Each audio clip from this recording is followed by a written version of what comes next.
Hello everyone, a very good evening to all. I welcome you all once again for this 12th interaction session on the course Atomic and Molecular Physics, which is being flowed by NPTEL this January 2026 session with course code NOC 26 PH18. Myself Vivekananda Naik, I am a PhD research scholar in the Department of Energy Science and Engineering, IIT Delhi. So today we will be briefly discussing about the concepts covered in week 12 lectures of the course, and we will solve a few problems related to the concepts. So let's start discussing briefly about the concept that is covered in this week's lecture. So if you talk about this week's lecture, that is week 12, means lecture 56 to lecture 60. So it was mainly related to Raman spectroscopy.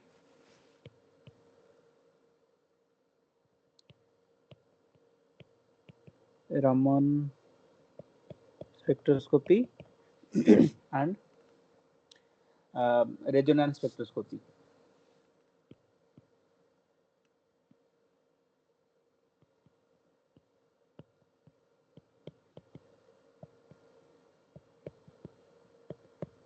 So also in Raman spectroscopy, a detailed discussion was also conducted related to the Raman spectra, rotational Raman spectra, vibrational Raman spectra and all. So we will briefly discuss about Raman spectra now. So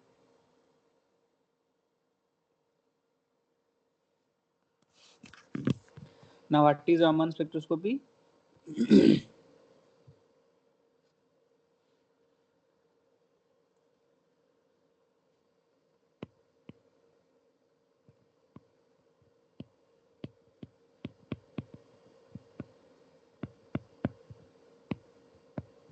So Raman spectroscopy is basically the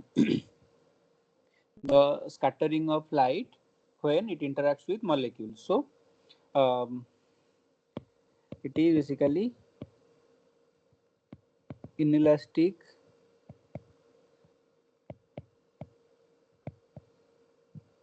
scattering of light, usually from a laser, when it interacts with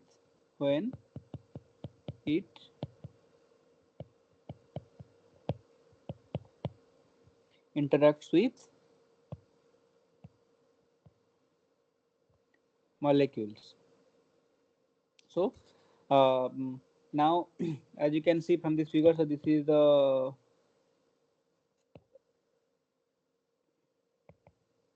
Raman scattering. As you can see, when the laser is incident on a molecule, so most of them they are so most photons they scatter elastically, which is called as relay scattering. So there is no change in frequency or wavelength of the light. However, when the inelastic absorption of light or inelastic scattering of the light, we can say, because there may be absorption of light or maybe emission of the light. So when the energy gets absorbed from, so there are two things. One is laser, another is so the wavelength of laser and the wavelength of scatter. So scatter means the molecule. So when the photon, so now let's discuss about relay scattering.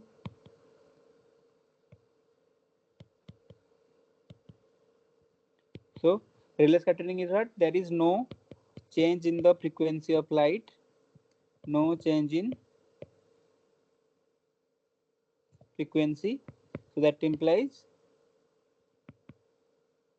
same energy. So no change in wavelength also occurs. So relay scattering is elastic scattering of light by the molecules. And then there are inelastic scattering also, which leads to Stokes and anti-Stokes scattering. So Stokes, in case of Stokes scattering, the energy is transferred from photon to the molecules. So energy is transferred from photon to the molecule. So if nu prime is the if nu prime is the frequency of the scatter light, then nu prime will be less than nu, because the energy is getting transferred from photon to the molecule. Then another is anti-Stokes line, where the energy is transferred from molecule to the photon. So in that case, nu prime will be greater than nu. So the energy is getting, so the photon is observing energy, so the energy will be more than the incident energy. So that is called as anti-Stokes scattering. So photon loses energy in Stokes scattering, and the photon gains energy in anti-Stokes scattering. So as you can see here, so now when the frequency of the scatter light is less, then in wavelength order we can say, so the wavelength, this wavelength of Stokes line will be greater than the wavelength of the incident light, and the wavelength of anti-Stokes line will be less than the wavelength of incident light. So this is how we can arrange. So now this is the Raman shift, as you can see. So this, so suppose delta nu is 1 by lambda 0. So here one for anti-source scattering, uh, since the frequency is also changing, so the wave number will also change. So here the expression for wave number is given. So Raman scattering, relay scattering, and so anti-source scattering, relay scattering, and Raman scattering. Now let's briefly discuss about rotational Raman spectra and vibrational Raman spectra. So rotational Raman spectra. So in rotational Raman spectra, the selection rule is delta J is equal to plus minus 2. And if you see the, if you want to derive the full expression, so if you derive the expression by putting the delta J is equal to plus minus 2, then you can get the new frequency. So it will be nu is equal to nu 0 plus minus 2b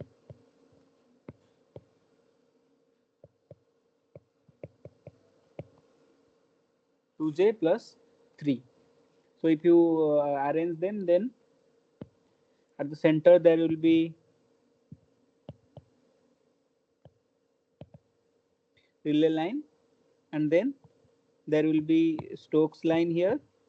Sorry, there will be anti-Stokes line here, because it is in wave number scale. So anti-Stokes line will be here, and Stokes line will be here. So the intensity of Stokes line is more than the intensity of anti-Stokes line, and the maximum intensity corresponds to the relay line, because most of the scattering occurs is elastic scattering. Very less amount of scattering is in elastic scattering. So here, but the selection will delta J is equal to 0. Here it is delta J is equals to plus 2. Here it is delta J equals to minus 2. And if you see, so if you can put the values here, then you can put J equals to 0 here, then you can see it is 6b. So initially it will be 6b, and after that, since 2j is here, so it will be 6b plus 4b, 10b, 14b, like that. So then it will be the shifting of 4b. Similarly, here also the relay line is displaced by 6b shift, then the shift between the lines will be 4b only. And if you talk about the vibrational Raman spectra, the selection rule is delta nu equals to plus minus 1. So we briefly discussed about a few concepts related to Raman spectroscopy, and then also resonance spectroscopy, for example, ESR spectroscopy and NMR spectroscopy, that was also briefly discussed in this week's lecture. So now let's solve a few problems based on those concepts that we have already discussed. So the question 1 says the number of hyperfine components observed in the electronic transition to p half to 2s half of an atom with nuclear spin half is, options are option A 2, option B 3, option C 4 or option D 5. So question says the number of hyperfine components observed in the electron transition of 2p half to 2s half. So the transition is occurring from 2p half to 2s half, and we need to find the hyperfine components. And we know how the hyperfine components comes into picture. It is due to the interaction between the total angular momentum of the electron and nuclear spin. So here that's why the nuclear spin is given. The value of nuclear spin we have, the value of nuclear spin I is given as half. So the interaction between J and I, where J is the total quantum number of electron, this is nuclear spin. They give rise to hyperfine structure.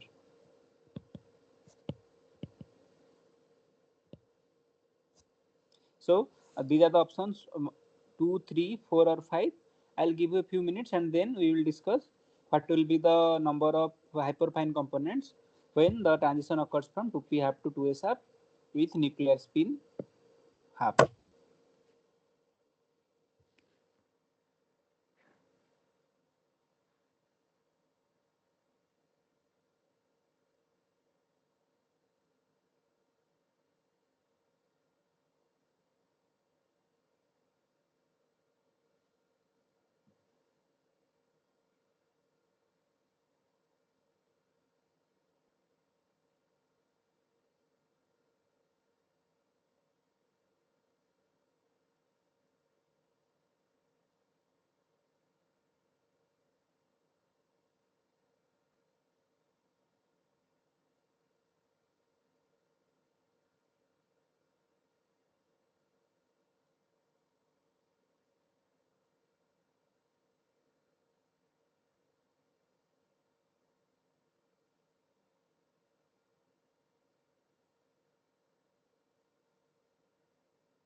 So if we solve it, so now for 2p half we have j equals to half and I equals to half. Then how it will be splitted?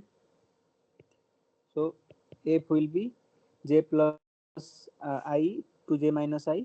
It will be half plus half, half minus half. So it will be 1 0. Similarly for 2s half, j is half and I is half. So f will be again half plus half and half minus half. So it will be 1 0. So now to p half, it got splitted into two labels 1 0. These are the f values. Then 2s half, it got splitted into two labels 1 0 depending upon the f values. Now the selection rule is delta f is equals to 0 plus minus 1, where 0 to 0 transition is not allowed. So what are the possible transitions? So 1 to 1 it is allowed, 1 to 0 it is allowed, 0 to 1 it is allowed, and 0 to 0, as we already discussed, it will not be allowed. So there are three possible transitions 1, 2, 3. So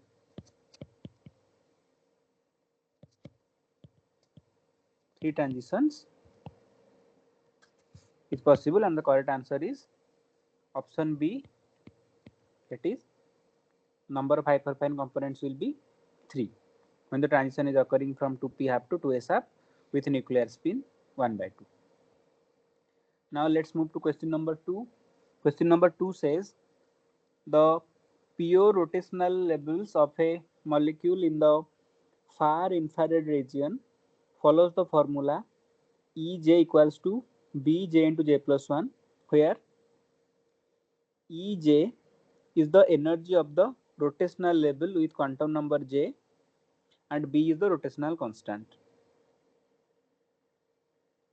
The gap between two consecutive Raman shifts are option A B, option B 2B, option C 4B, or option D 8B.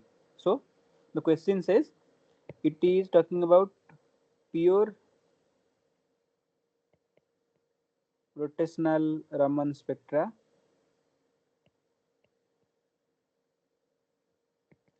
So we have already discussed briefly about pure rotational and vibration Raman spectra.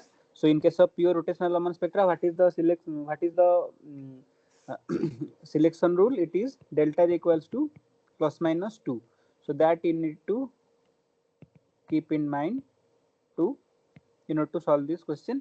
So we know for a molecule the formula of the expression for energy level in terms of rotational quantum number j is given by B j into j plus 1. So this is the formula for energy of a rotational level with quantum number j, and we know B is the rotational constant. Now what will be the gap between two consecutive Raman shifts? So I'll give you a few minutes and then we'll discuss. It will be based on the selection rule. We can find out the energy.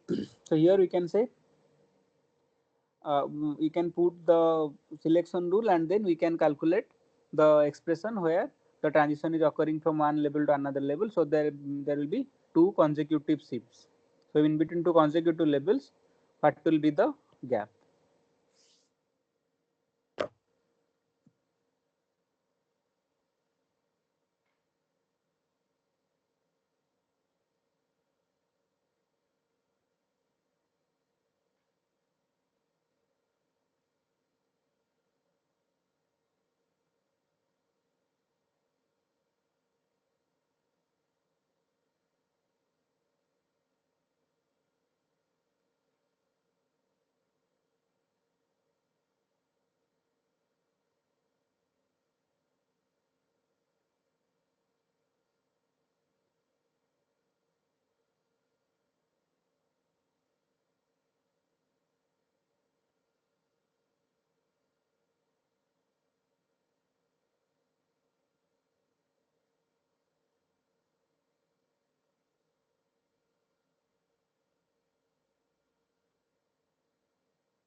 So now, so we know this is the formula for the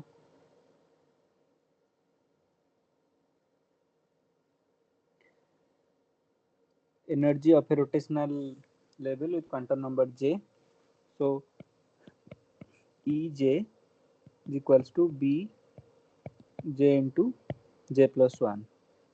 So now when the selection rule is delta is equals to plus minus 2, then what will be the expression for Raman shift?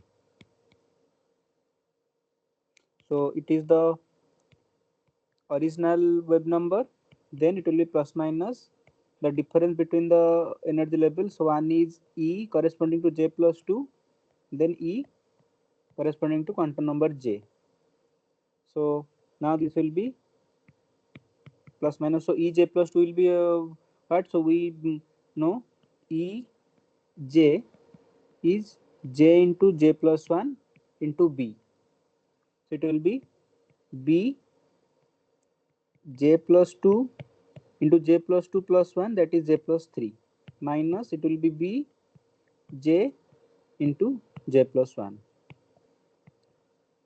So if we calculate, it will be plus minus B, we can take as common, so it will be j square plus 5j plus 6 minus j square plus j. So j square gets cancelled out. So it will be 6j plus 6, sorry, it will be minus j, not plus j. So it will be 4j plus 6. So it will be plus minus B 4j plus 6, or we can write it as nu 0 bar plus minus 2b 2j plus 3, where j will be 0 1 2 like that. Now for two consecutive labels, so suppose we talk about 0 and 1.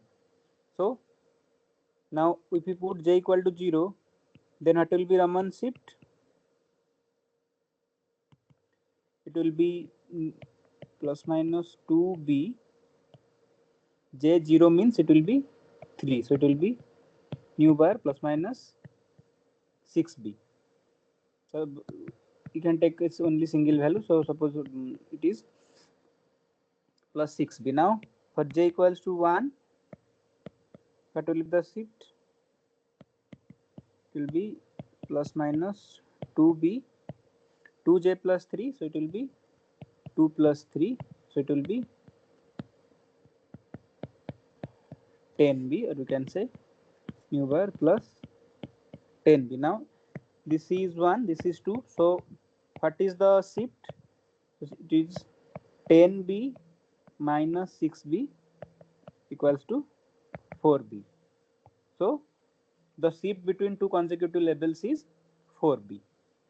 So the correct option is option C.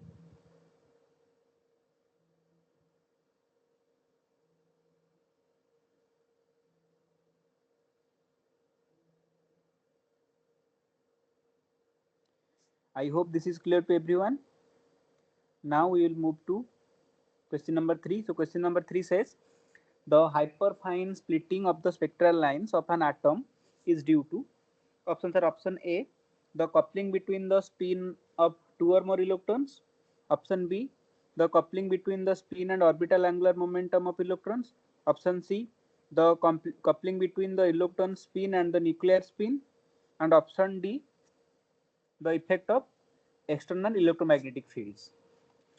So we already discussed the concept in the beginning of the today's class, that the hyperfine structure leads to the hyperfine structure is a cause of the interaction between the total angular momentum of electron and then nuclear spin. So the correct option will be the coupling between the electron spin and nuclear spin.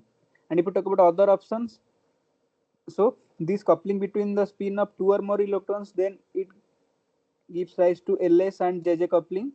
So that is again fine structure. the coupling between the spin and orbital angular momentum of the electron. So it is again LS coupling.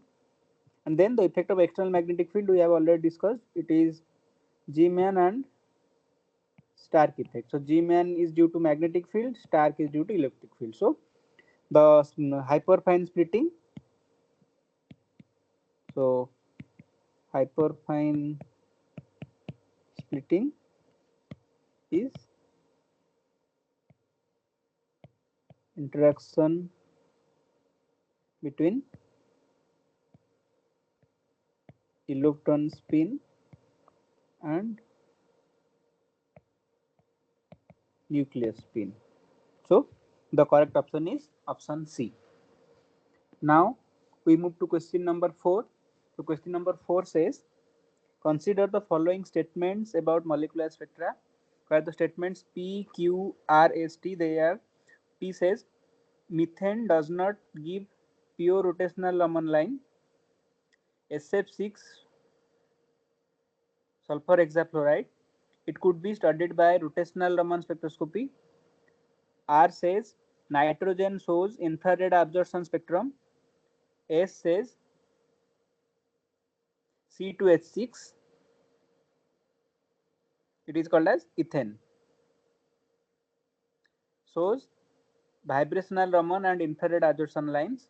And option T, S2O2 hydrogen peroxide, shows pure rotational spectrum. So these are the 4 options and we need to find out the right combination of correct statements. So which of these statements are correct? So P, Q, R, S, T. So there are total 5 statements and we need to find out which of these 5 statements are the correct statements. And the options are P and Q are correct.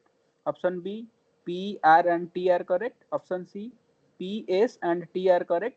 Or option D, Q and R are correct. So these are the 4 options. Again, it is related to the molecules. Which molecule shows which types of spectra. We will briefly discuss about each molecule and then we will reach at a conclusion that which of these options are correct. So I'll give you a few minutes to analyze this question and try to find out the correct statements and then we will discuss.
sorry. So we will resume our discussion.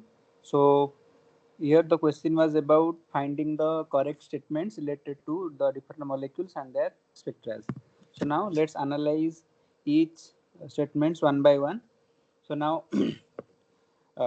statement P says methane does not give pure rotational Raman line. So we know methane is a spherical top molecule,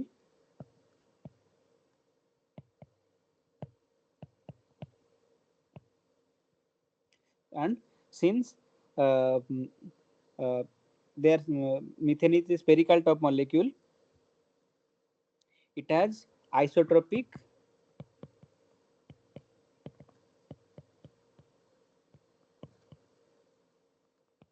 polarizability.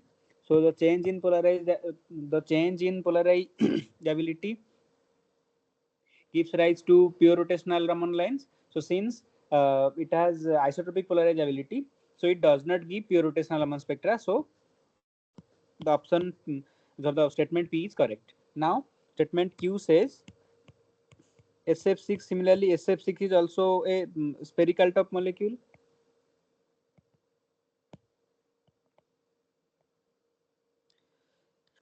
So again, for the same reason, it has isotropic polarizability, so it will not give rotational Raman spectroscopy. So, but in Q it is mentioned SF6 could be studied by rotational Raman spectroscopy, so it is wrong. Then R says nitrogen shows infrared absorption spectrum. So nitrogen is a homonuclear diatomic molecule.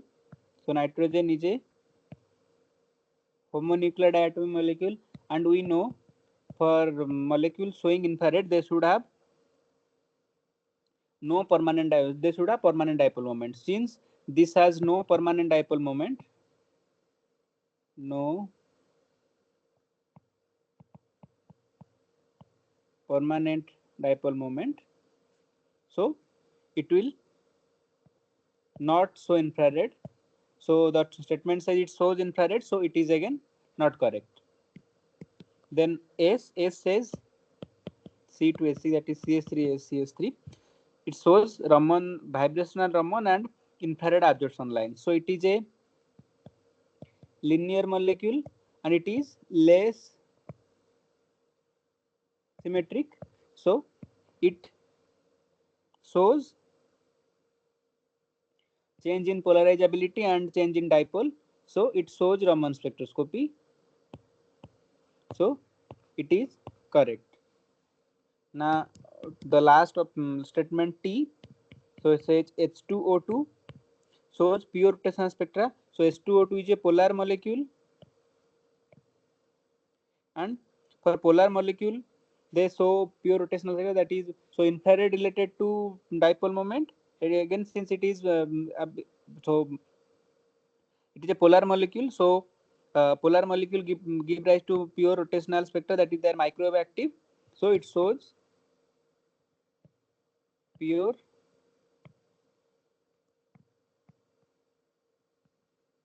rotational spectra.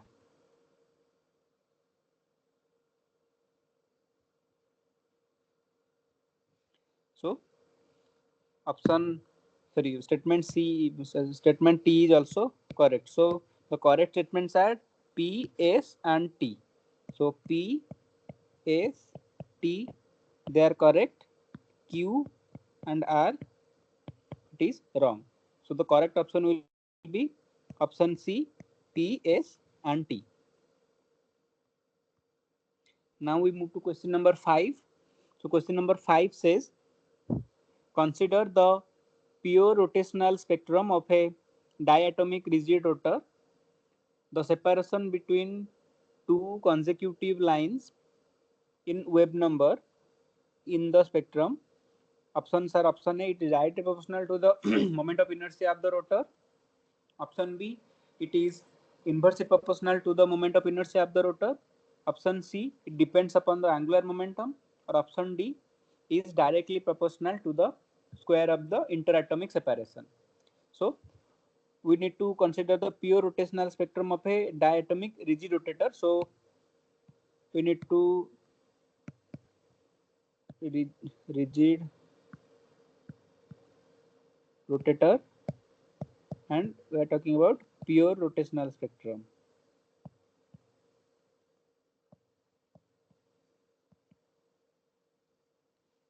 And we need to find out the separation between two consecutive levels. So if delta nu bar in terms of wave number, it gives the separation between the two consecutive levels, then this separation, whether it will be direct proportional to moment of inertia or inversely proportional to moment of inertia, or it will be direct proportional to the square of interatomic separation, or it will depend upon the angular momentum. So I'll give you a few minutes and then we will discuss what will be the correct option.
So we know in case of a rigid rotator, if you talk about pure rotational spectra, the separation between the two consecutive labels. So we just discussed, so B j into j plus 1.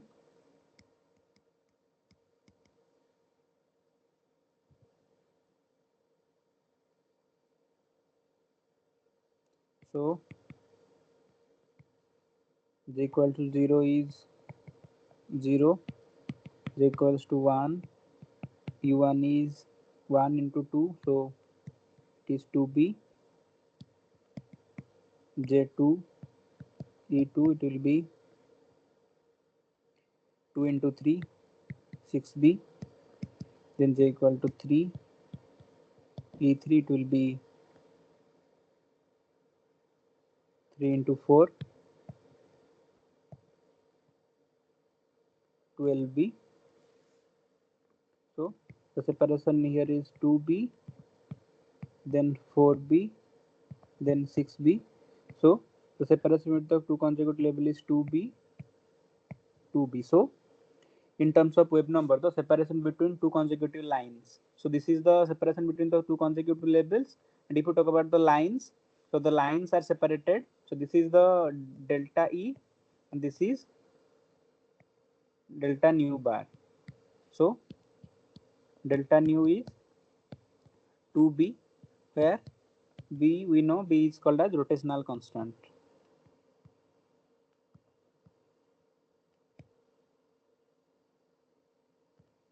Now, what is the expression for B? So B is h divided by 8 pi square IC, where I is the moment of inertia, which is mu r square, or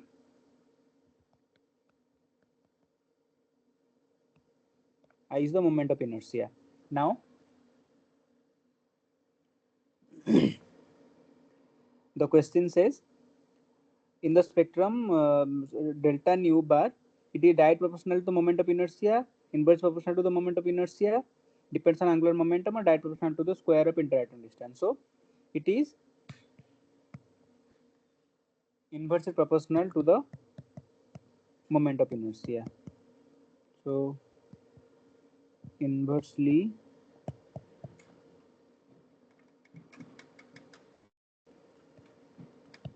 proportional to the moment of inertia of the rotator, moment of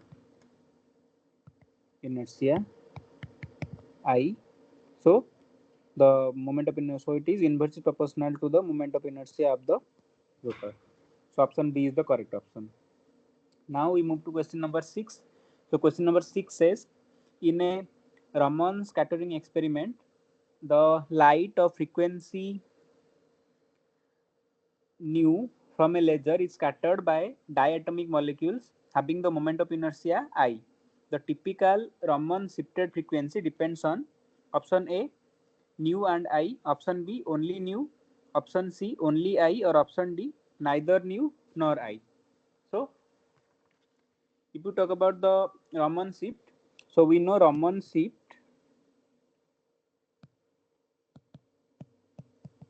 So Raman shift, it is basically the property of the substance or the sample that is to be studied. So it is the property of the sample or substance, and it is independent of the frequency of the incident light. So it is independent of the incident radiation.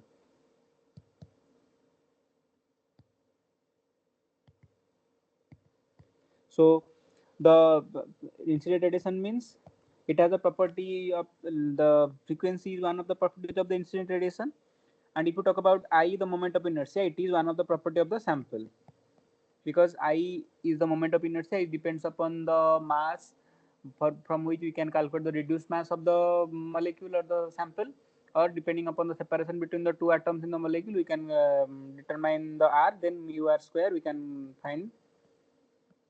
the moment of inertia. So the typical Raman shifted frequency, it depends only on I, because it does not depend upon nu. So the correct option is option C. It depends only upon the moment of inertia, because Raman shift or Raman displacement is a property of the substance or sample to be studied, and it is independent of the incident radiation. So it confirms that the typical Raman shift depends only on the moment of inertia I. I hope this is clear. Now we move to question number 7. So question number 7 says, if the temperature of a sample used to study the Raman effect increases, then what will be the effect of intensity of Stokes and anti-Stokes line in Raman spectra? The options are: option A, intensity of both of Stokes and anti-Stokes line will be increased; option B, intensity of both Stokes and anti-Stokes line will be decreased; option C, intensity of Stokes line will increase and that of anti-Stokes line will decrease; or option D, intensity of Stokes line decrease and that of anti-Stokes line will increase. So here it says, if the temperature of the sample used to study the Raman effect increases, then what will be the effect on Stokes and anti-Stokes line? So when the temperature of the sample is getting increased, what will be the effect on the Stokes and anti-Stokes line of that change in temperature? So I'll give a few minutes and then we will discuss what will be the effect of the temperature on Stokes and anti-Stokes lines.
So we just discussed at the beginning of the interaction session that uh, in case of Stokes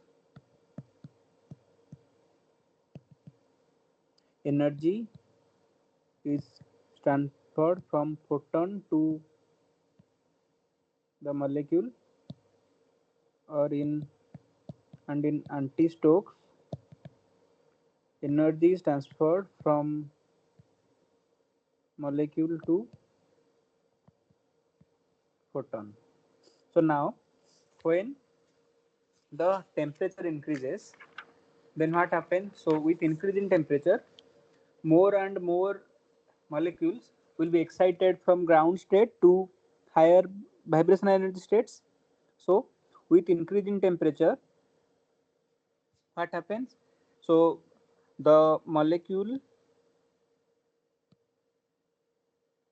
energy will increase. So when temperature increases, the energy of the molecule increase because they are excited to higher vibrational levels. So in that case, what will happen? So when the molecules have more energy, so the probability of transfer of energy from molecule to photon, it will increase. So more molecule will transfer energy to photon, and so the intensity of anti-Stokes line will increase and the intensity of Stokes line will decrease, because in case of Stokes line, the photon transfers energy to the molecule. So when the molecules have excess energy, so they will tend to transfer more rather than gaining energy or taking energy from the photons. So in that case, so Stokes line intensity will decrease and anti-Stokes line intensity will increase. So the intensity of Stokes line will decrease and the intensity of anti-Stokes lines will increase. So the correct option is option D. But however, if you see in general, the intensity of Stokes line is always higher when compared to the intensity of anti-Stokes line. So even if the Stokes line intensity decrease, the intensity will be higher than the anti-Stokes line. It should be kept in mind always. So now we move to question number 8. So question number 8 says the far infrared rotational absorption spectrum of a diatomic molecule shows equidistant lines with spacing 20 centimeter inverse. The position of fast Stokes line in the rotational Raman spectrum of this molecule is, options are option A 10 centimeter inverse, option B 20 centimeter inverse, option C 40 centimeter inverse, or option D 60 centimeter inverse. So we are talking about rotational absorption spectrum and the position of the fast Stokes line in the rotational Raman spectrum of this molecule. So the in case of rotational absorption spectrum, so in case of rotational spectra, the spacing is 20 centimeter inverse, and we know in case of rotational spectra we just discussed the spacing between the two consecutive labels is 2b. So 2b is 20 centimeter inverse, that implies b will be 10 centimeter inverse. But in the question it is mentioned the position of the fast Stokes line in the rotational, the position of the fast Stokes line in the rotational Raman spectrum of this molecule. So if you remember the Raman spectrum that we discussed, so relay line is at the center, then the Stokes and anti-Stokes line, they are on different side. So this is suppose Stokes, this is anti-Stokes, and the separation between the relay line to the fast member or the fast Stokes line or anti-Stokes line, it is 6b. So when b is 10, what will be 6b? 6b will be 10 into 6, that is 60 centimeter inverse. So if this is the relay line and this is the total Stokes anti-Stokes line, sorry, anti-Stokes So this is 6b, which is 60 centimeter inverse. So 60 centimeter inverse is the correct answer. So option D is the correct option, that is 60 centimeter inverse. Now we move to question number 9. So question number 9 says the pure rotational levels of a molecule in the far infrared region follows the relation Fj equals to Bj into J plus 1, where Fj is the energy of the rotational level with quantum number J and B is the rotational constant. The lowest rotational energy gap in the rotational Raman spectra is. So again, we have already discussed the concept related to Raman spectra, and if you talk about the Raman spectra,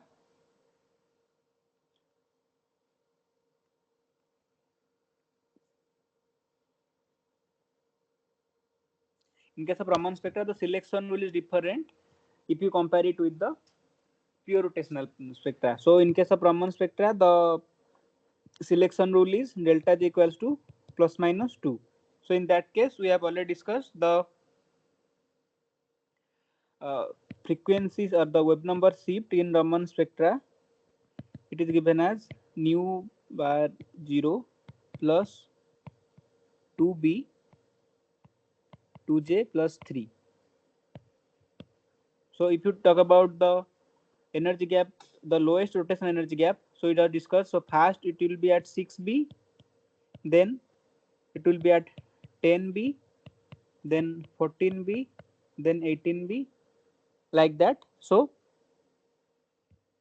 first will be nu 0 bar plus 6b, then nu 0 bar plus 10b, nu 0 bar plus 14b, like that. So the rotational energy gap will be the rotational energy gap will be how much? 4b. You see, 6b minus 10b is 4b. Again, 14b minus 10b is 4b. Then 18b minus 14b is 4b. So the lowest rotational energy gap in the rotational Raman spectra is 4b. That we have already discussed. That's why if you are when we are drawing the Raman spectrum in wave number, the gap between the two consecutive Stokes and anti-Stokes line, they are 4b. So now we move to question number 10. So question number 10 says the fast Stokes line of a rotational Raman spectra of a given molecule is observed at 12.96 centimeter inverse. Considering the rigid rotator model, find the rotational constant of the molecule. So again, it is related to the spacings and finding the rotational constant. So the options are option A 3.24 centimeter inverse, option B 6.48 centimeter inverse, option C 2.16 centimeter inverse, and option D 1.62 centimeter inverse. So here it is given the fast Stokes line. So the Stokes line is observed at 12.96 centimeter inverse. Then we need to find out the rotational constant B. So I'll give you a few minutes and then we will discuss what will be the correct answer.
So again, we know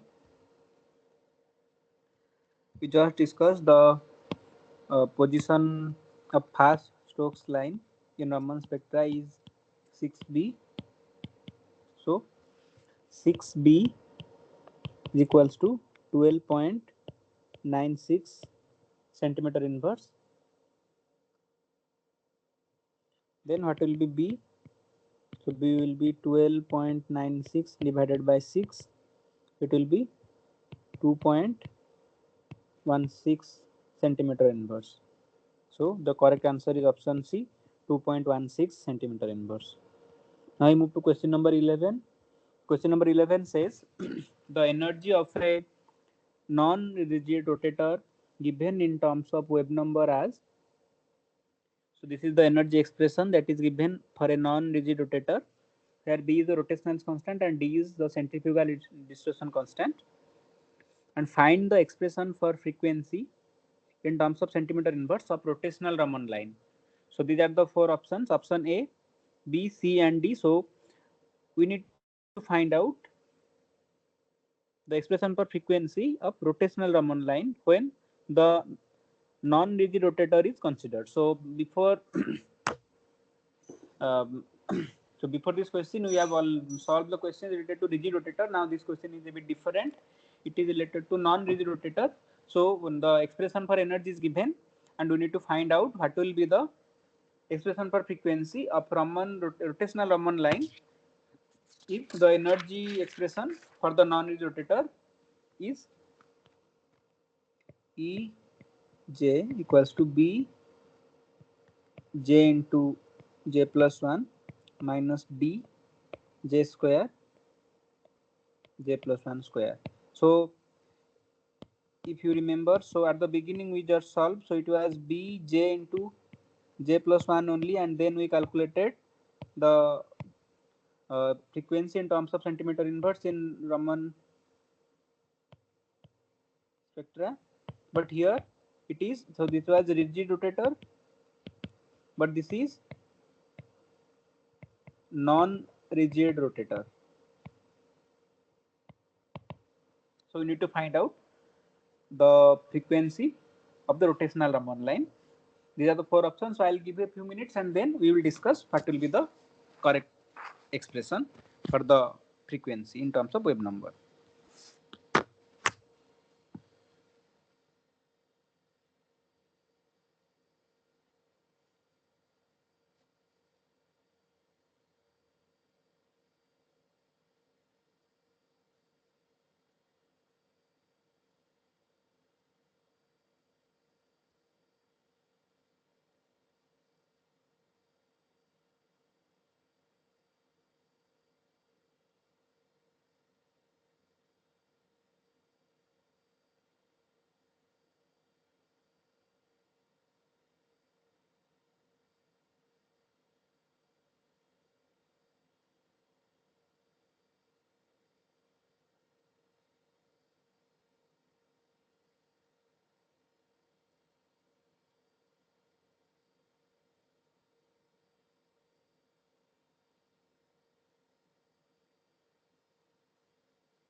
So now let's start solving.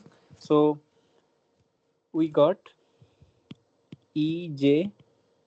So EJ is, according to non-rigid rotator concept, B j into j plus 1 minus d j square j plus 1 square. So similarly EJ plus 2 will be B j plus 2 into j plus 3 minus d j plus 2 square into j plus 3 square. And we know the selection rule is plus minus 2.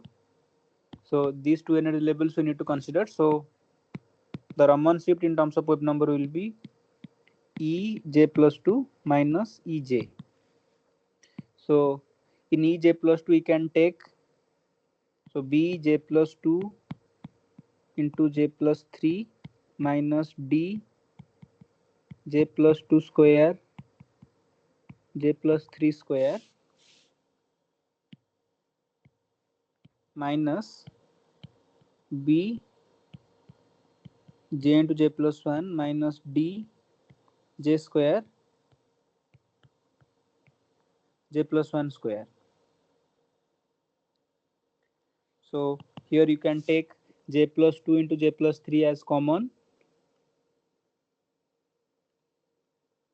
or we can so you can rightly say, so this is b j plus 2 j plus 3 minus b j into j plus 1, then minus d j plus 2 square into j plus 3 square plus d j square j plus 1 square. That implies new bar will be b, we can take as common. This will be j plus 2 into j plus 3, so it will be j square plus 5j plus 6 minus j square minus j square minus j. Then we can take d as common, that will be j square into j plus 1 square minus j plus 2 square into j plus 3 square. So it will be b, so here j square gets cancelled out, so it is 4j plus 6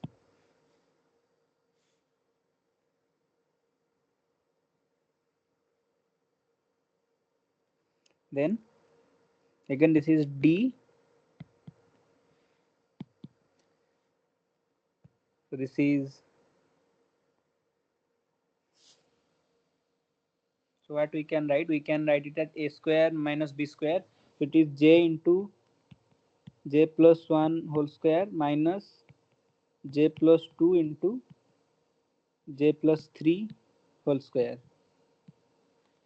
So 2b 2j plus 3 then plus d, so it will be a plus b into a minus b, so it will be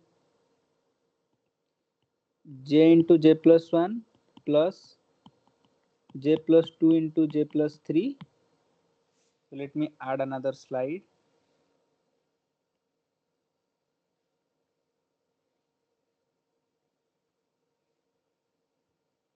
So j into j plus 1 plus j plus 2 into j plus 3 into j into j plus 1 minus j plus 2 into j plus 3. So it will be 2b 2j plus 3 minus d 2j plus 3 cube minus 3d